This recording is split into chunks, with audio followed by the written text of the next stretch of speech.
Okay, so here we are again. In this next video, as you can see here in front of me, I've got a small terrarium that again I bought on Amazon. In this terrarium, this is going to be our pitcher plant bog. It's going to be a small one for the Sarracenia purpurea, which is one of my all-time favorite species of pitcher plant. This one I've had outside. But it's starting to get cold and I would like to have it inside so I can enjoy it. So we're going to put it in here, and there's actually two of these in this pot. So I'm going to try and separate them out and put one on either end, but we'll see how that goes. Now, the tools that I'm using, I got this this toolkit here, which is actually an aquascaper's toolkit. You've got a little spatula sort of thing here. You can use this end as a little trowel to dig with. But the more important thing is you've got a pair of scissors and you've got a nice pair of, if I can get them out of there, why are you stuck? Tweezers, little bent tweezers. So these are going to come in handy. The medium that we're going to be using again is the coconut fiber. And the thing with carnivorous plants is that they don't like tap water, they don't like salt, they don't like fertilizers of any kind, because they evolved to catch their own food and make their own fertilizer. And these are, I'm actually going to feed, okay, so it's 6:15, that's what that clock was letting me know. I'm actually going to feed these the same thing that I feed my fish, which is brine shrimp and bloodworms. I'm just put a little squirt in each little trap. Not much, just enough to give them a little something.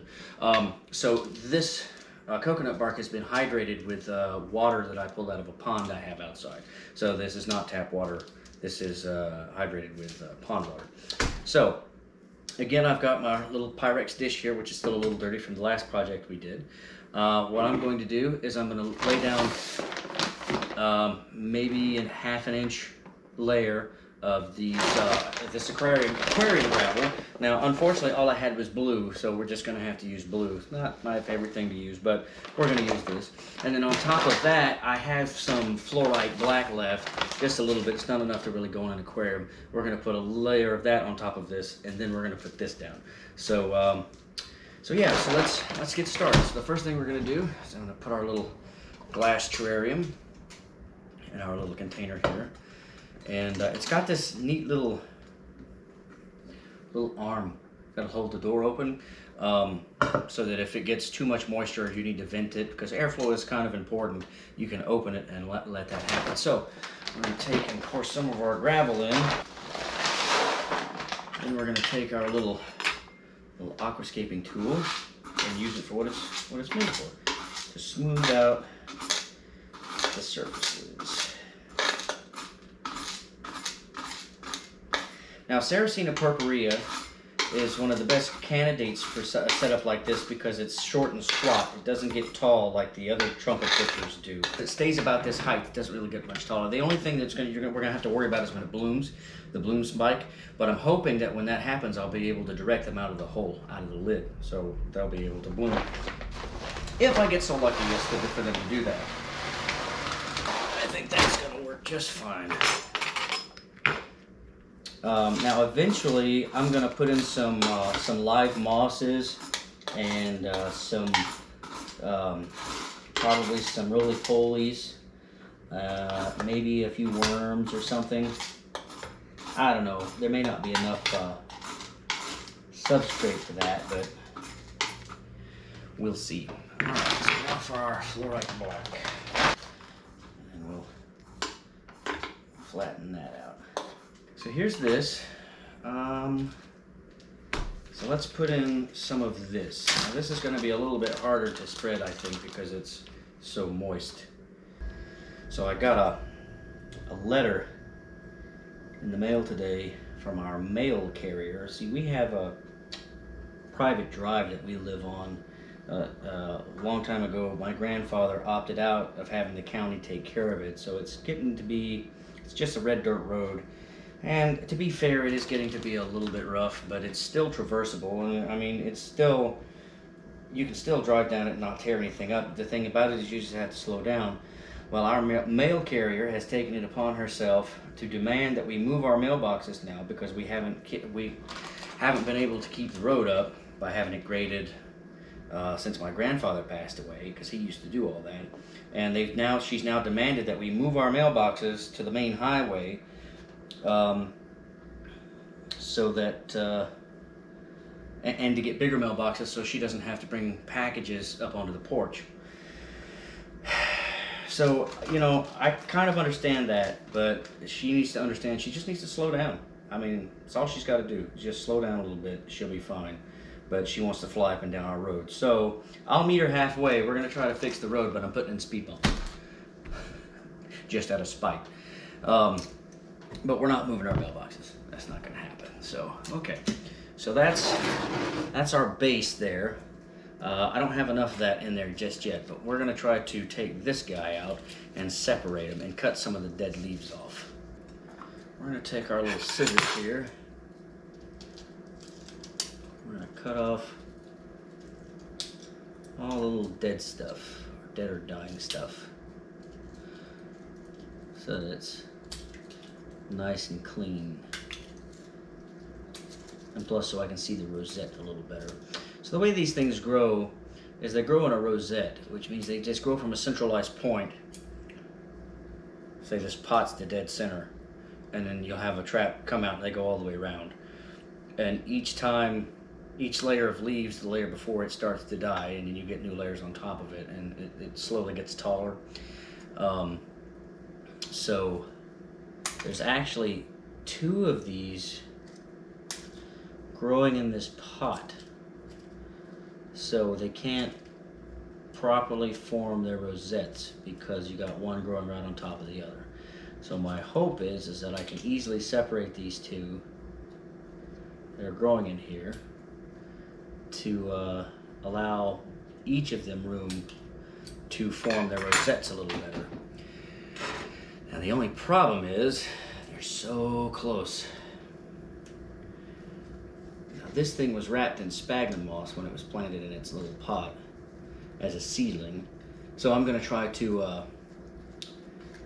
carefully peel some of this back so I can get some of the bare roots, so we can get the bare roots into the actual substrate we're using. Hopefully they'll take to it a little faster and a little bit better than they would if we just left them mounded up with whatever it is that they got around them. So, okay. Here's what we do. We grab one rosette.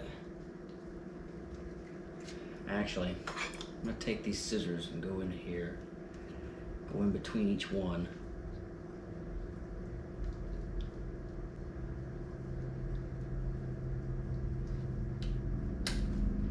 Make a cut. And hope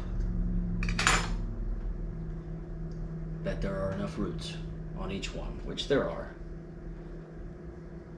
And with that having been done, now what we can do is clean up the main rosette here, which is growing very well, I might add. There's what it looks like. There's the first one, and the second one that we've got is just tiny little baby, and he's got a nice enough little roots there that he should be okay. So we're going to plant the little one first, and then we're going to go back and plant them. So we're going to put him right here. Take and sprinkle. Try not to cover up the rosette. You just want to get the roots covered. You don't want to cover the rosette or it won't grow properly. So there's that one, all squared away. So let's get the mama planted here. So I'm going to try and kind of flower these roots out just a little bit. Kind of flatten her down. Get her in here, just like this. Now, these are a little hard to work with because they are so short and squat that they don't really like to move. They are kind of stiff, the traps are. Let's get our other hand in here.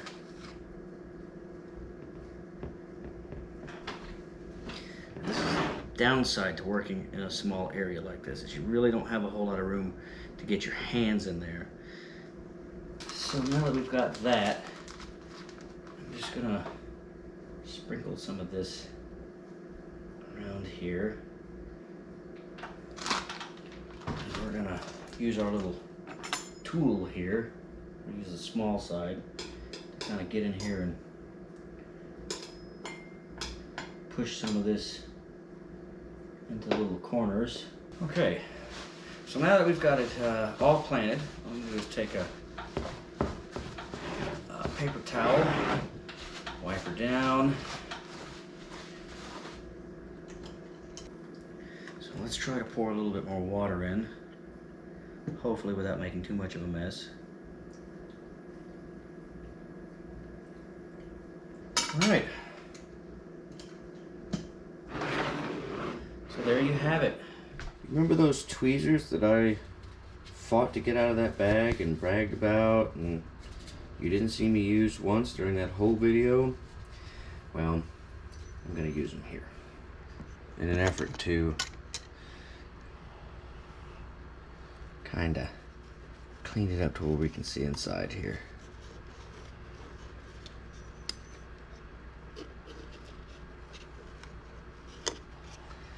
Maybe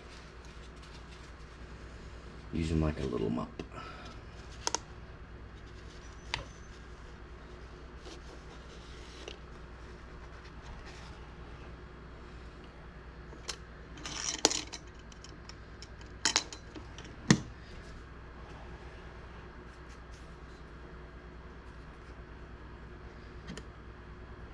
That works a little bit. So there you go. So if any questions, concerns, anything that I didn't cover, any questions you might have, please feel free to leave a comment. And have a good day, have a good night, have a good evening, depending on where you are in the world, and I'll see you in the next one.